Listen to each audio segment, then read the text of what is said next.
In this lesson, we introduce accents, breathing marks, and punctuation marks.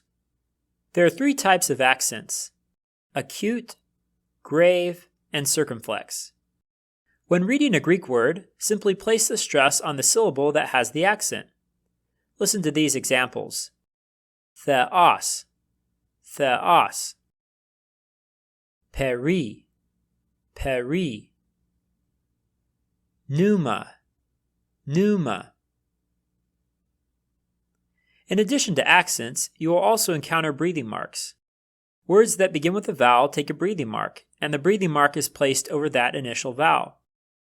There are two types of breathing marks: smooth breathing marks and rough breathing marks. Smooth breathing marks are not pronounced.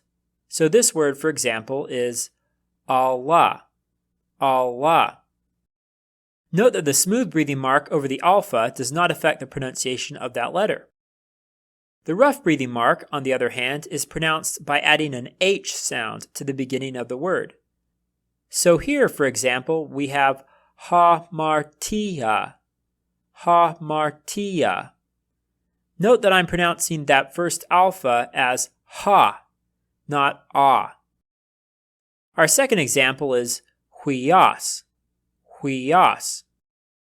Notice that in this word, the breathing mark is placed over the second letter, iota, instead of the first letter, upsilon. This is because the upsilon-iota combination is a diphthong.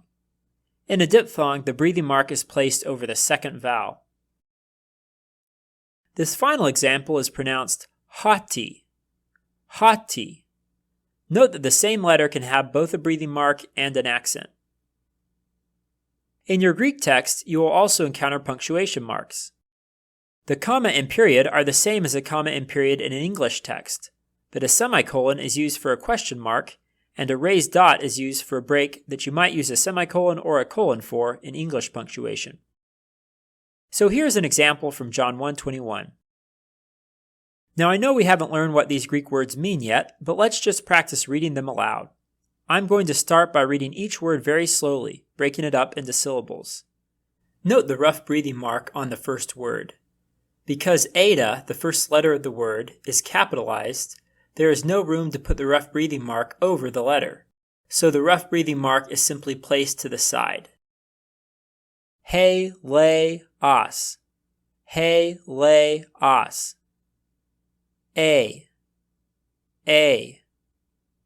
Lege, lege. Ook, ook. Me, me. Now I'll read a bit faster, being careful to place stress on the accented syllables. Heleos, lege, ook, me. Heleos, lege, ook, me. Are you Elijah? He said, I am not. So you can see in this verse the use of the semicolon for a question mark, the raised dot for a colon, and the period for a period. Note also that there are no quotation marks in the Greek text. Alright, well that concludes our lesson, so now it's time to study by taking the quiz.